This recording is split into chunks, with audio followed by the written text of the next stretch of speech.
عليكم ورحمة الله وبركاته. بسم الله الرحمن الرحيم. الحمد لله الذي أرسل رسوله بالهدى ودين الحق ليظهره على الدين كله ولو كره المشركون.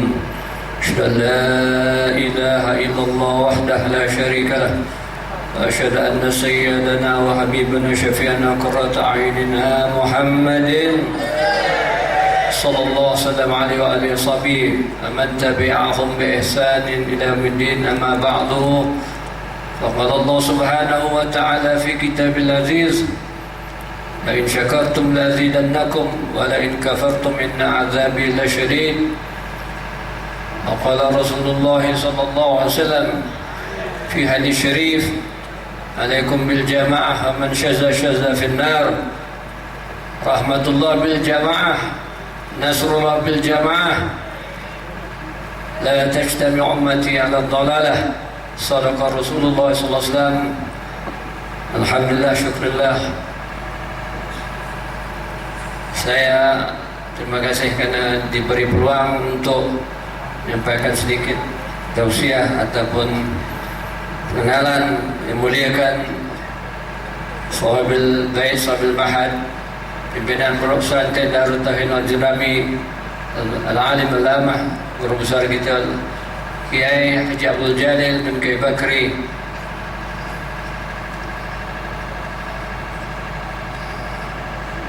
dan segala jamaah Darut Tauhid. Mudah-mudahan Allah Ta'ala berkahkan akan umurnya, keluarganya, dimurahkan rezeki, diberkahkan akan kekuatan iman dan juga tauhid sebagai namanya Darut Tauhid, dan juga dijadikan masyarakat Perongkal ini masyarakat yang sentiasa kasih pada Allah Subhanahu wa taala dan Sayyidina Rasulullah sallallahu alaihi wasallam. Dimuliakan Khalifah Majlis Al-Habib Abdul Rahman bin Hashim Barabbah, dan juga Sahabil Majlis Guru Gus Rifa'ul Hamid bin Almarhum Gus Abdul Rahim. Mudah-mudahan Allah Ta'ala panjangkan umur beliau, berikan kekuatan sebagaimana diberikan akan ayahandanya yang tercinta. Alhamdulillah, ayahandanya pernah datang ke tempat saya bersama dengan putranya sebelum wafat, tak sampai 1 tahun. Alhamdulillah, banyak yang dibincangkan.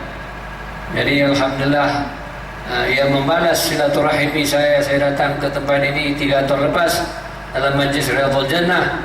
Alhamdulillah, almarhum Gus datang ke tempat saya pula, ya, dengan niat untuk silaturahimi.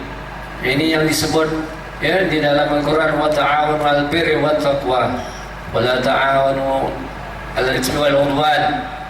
Hendaklah kita sentiasa bertolong-tolong. Alhamdulillah, majlis ini majlis yang sangat dimuliakan oleh Allah Subhanahu wa taala, dan juga majlis yang sangat mentakzimkan Sayyidina Rasulullah SAW.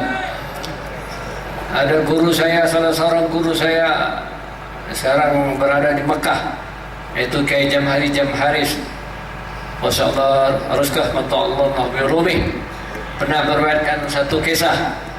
Guru besarnya 20 tahun dulu, Syekh Sayyid Amin Al-Qutubi radhiyallahu ta'ala anhu, yang antum tadi membaca qasidah itu, pernah tiap-tiap hari berjalan di tempat di Makkah itu, tempat itu saja, tidak pernah ditukar. Jadi nggak ditahu kenapa asyik jalan lewat tarik itu saja, gang itu saja. Saat tadi ketika membaca hadis Nabawi sallallahu alaihi wasallam, Syekh Al-Fadil radhiyallahu anhu warḍahu, Syekh Muhammad Amin Al-Qutubi menyatakan beliau berjalan di tempat itu tiap-tiap hari karena disitulah terletaknya batu yang memberi salam pada Sayyidina Rasulullah SAW. Jadi Masya Allah, ini batu memberi salam pada Sayyidina Rasulullah SAW. Kalau batu yang jamid, yang nggak ada akal, yang nggak ada roh, pun memberi salam kepada Sayyidina Rasulullah SAW, maka kita manusia yang ada akal, ada roh, kita kalau nggak mau memberi salam dan selawat pada Rasulullah SAW, tapi keras daripada batu. Ada namanya kepala batu. Ya, itu alamat nggak syukur.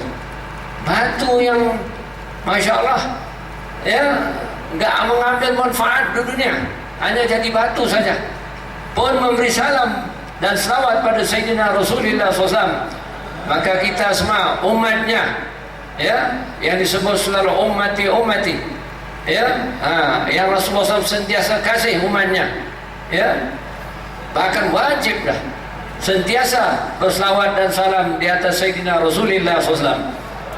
Mudah-mudahan pada malam ini dan pada hari seterus dan tahun seterus, bukan hanya manusia berselawat, tapi kayu-kayu, pohon-pohon, tanah-tanah yang ada di perungkal pun berselawat dan salam di atas Sayyidina Rasulullah SAW.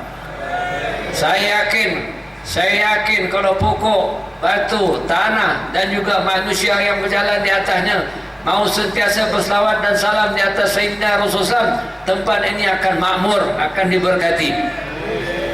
Tahun ini tahun 2015, pertama kali saya datang ke Indonesia tahun 1995. Lama dah, sudah 20 tahun. Dulu jemaah yang ramai bukan jemaah maulid, jemaah istighosyah, Jamiah Tariqah Al-Mutabarah, Nahdlatul Ulama. Saya hadir banyak di Kerobongan, di Tasikmalaya, di Magelang, di Batu. Itu paling ramai. Di Semarang, jumlahnya 50.000. 50.000. Ketika Pak Harto jatuh itu dan 2 minggu, jemaahnya istighosyah di Parang Stadium Semarang. Saya ada di situ. Baca istighosyah Syekhuna Kyai Khalid Bengkalan radhiyallahu anhu. Itu jemaahnya ramai. Ya. Kemudian jemaah sedikit demi sedikit hilang. Saya pun nggak tahu kenapa. Mungkin banyak politiknya. Hilang. Betul. Jemaah politik, ya, atau politik siasahnya. Jadi mula hilang jemaah itu, hilang. Nggak ada lagi jemaah. Alhamdulillah tahun 90 lebih, hampir tahun 2000, ya, saya datang ke Majlis Guru Ijai Kiai Muhammad, ya, Muhammad Zaini bin Abdul Ghani radhiyallahu anhu, guru besar. Saya jumpa balik Majlis Maulid Rasul 50.000. 3 tahun saya hadir sama-sama, ya, dengan Guru Ijai. Alhamdulillah membacanya Maulud 2, Simtud-Dura dan Al-Azab karangan Syekh Muhammad bin Al-Azab Al-Madani. Ini luar biasa, 50.000. Alhamdulillah. Kemudian bertemu lagi jemaah-jemaah maulid, jemaah Habib Ali di Solo, jemaah di Jakarta, ya, alhamdulillah. Sekarang Masya Allah. Jadi yang kita lihat sekarang, cinta kasih pada Sayyidina Rasulullah bisa menyatukan balik jemaah-jemaah orang-orang Islam di Indonesia. Bahkan di Malaysia pun Masya Allah sudah banyak jemaah-jemaah, ya, maulid, majlis ta'lim dan maulid, ya, sallallahu alaihi wasallam, mengumpul orang-orang yang ramai, daripada sekecil-kecil sampai setua-tua. Jadi bapak-bapak, ibu-ibu kena yakin kalau mau selamat di dunia akhirat, mau hatinya bersatu sesama Islam, mesti dalam hati itu kasih pada Allah Subhanahu wa taala dan kasih pada Sayyidina Rasulullah SAW. Inilah nikmat yang paling besar. Ini nikmat yang paling besar. Minggu lepas di Kuala Lumpur saya baca maulid di majlis orang India Muslim, Kerala, Malbari. Nggak tahu ya, di India, di Indonesia nggak banyak orang India kan. India Muslim, maulidnya 1 bulan 30 hari. Ini orang India Muslim. Kenapa? Orang India Muslim di Kerala ini di Malabari, di Malaysia banyak niaga. Rajanya masuk Islam di tangan Sayyidina Rasulullah SAW. Kita orang Jawa, saya orang Jawa, tapi lahir di Malaysia. Kita nggak masuk Islam di tangan Sayyidina Rasulullah SAW. Guru kita pun, raja kita nggak masuk Islam di tangan Sayyidina Rasulullah SAW. Macam mana kisahnya? Raja India di masa belum Islam. Ketika dia bukan Islam, dia duduk di istananya satu malam, dia lihat bulan terbelah dua. Ini ceritanya sahih. Dia lihat bulan terbelah dua daripada India. Jadi di India tu Kerala tu, kalau rentas laut jumpa Mekah Madinah, dia sama parasnya. Jadi rajanya melihat, ini apa bulan terbelah dua? Malam ni enggak ada terbelah, enggak ada, enggak nampak, maknanya enggak kasih kepada Rasul. Ya, terbelah. Maka tiap-tiap orang datang ke negerinya, dia tanya, kamu dari mana? Ada pernah lihat bulan terbelah? Enggak ada siapa. Kemudian satu hari orang Arab datang, ya, berniaga. Maka ditanya, kamu ada pernah dengar riwayat bulan terbelah? Dia kata, ya, itu peristiwa Nabi kita Sayyidina, ya, Maulana Rasulullah SAW ketika awal Islam di Mekah.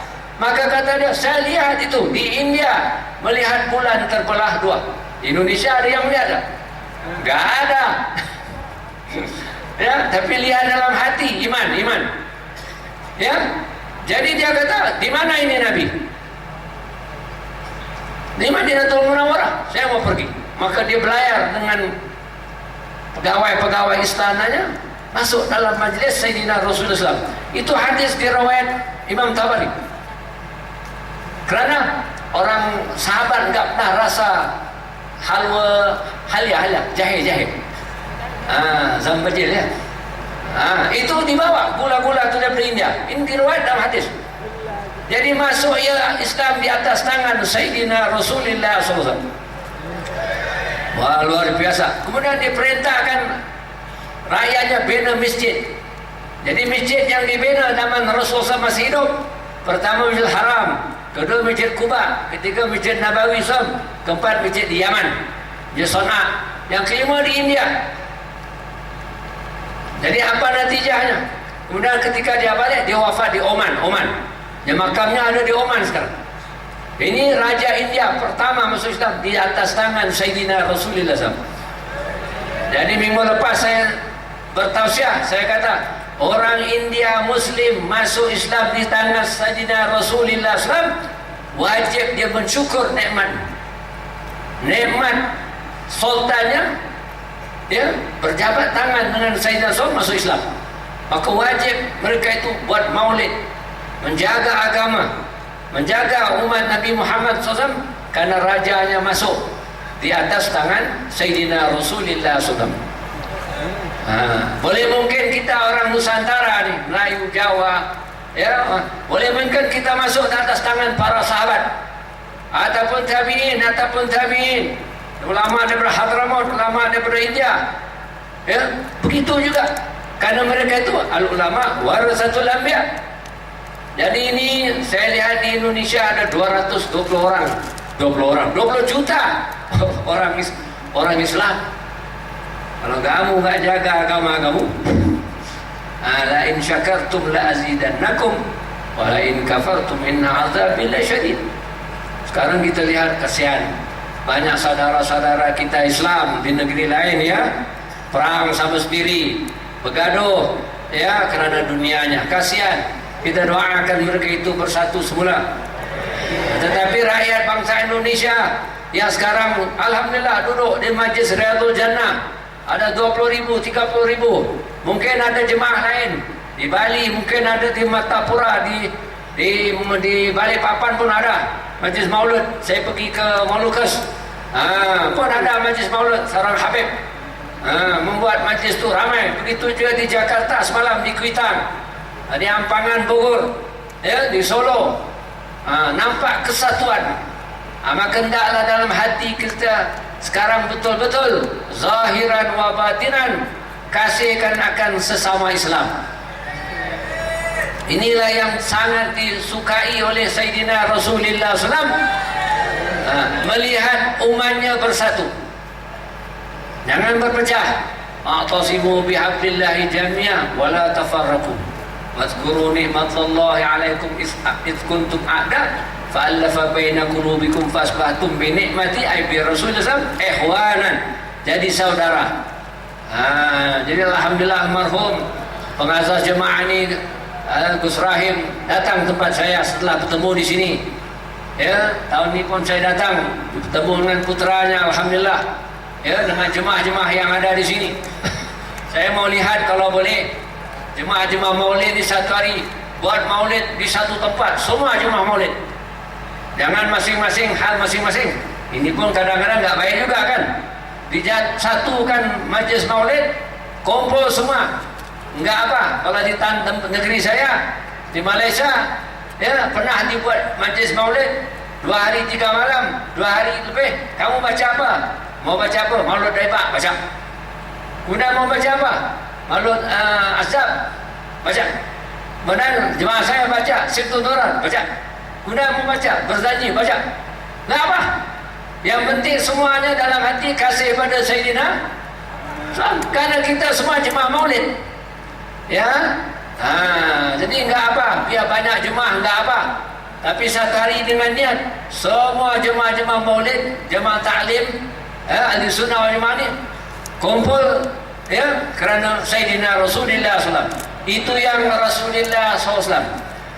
Jangan pula ada jemaah tapi banyak jemaah tafarraq. Kalau banyak jemaah tafarraq, balik pada asal juga. Ya, kabilah-kabilah zaman dulu berpecah. Jadi sekarang alhamdulillah pasangkan niat satu hari nanti insyaallah segala jemaah-jemaah maulid, ya, jemaah-jemaah yang masing istiwa Syah, jemaah-jemaah zikir, jemaah manakib Sultanul Aulia Syekh Abdul Qadir Jailani itu di Jember 50.000. Kiai Muzaki, ya, di Jember 50.000. Manakib Sultanul Aulia Syekh Abdul Qadir Jailani, ini semua majlis zikrullah, majlis yang disukai Allah dan Rasul. Majlis yang menghampirkan diri kita pada Allah dan Rasul, ya, sallallahu alaihi wasallam. Mudah-mudahan satu hari jemaah-jemaah ini akan bersatu, ya, masya-Allah, maka Indonesia akan jadi negara yang makmur, yang berkah, murah rezekinya. Mudah-mudahan jadi jemaah yang terhadapan di dunia. Amin ya rabbal alamin. Kita doakan majlis-majlis seperti ini, wabil khusus Pondok Pesantren Darut Tauhid Al-Jami ini diberkati. Jemaah-jemaahnya, rakyat-rakyat keliling menyokong urusan dakwah, urusan ilmu, urusan selawat, urusan zikrullah, ya, urusan kebajikan, urusan sedekah. Mudah-mudahan jemaah-jemaah seperti ini akan tumbuh lagi. Amin amin ya rabbal alamin. Kurang lebih afa minkum. Assalamualaikum warahmatullahi wabarakatuh.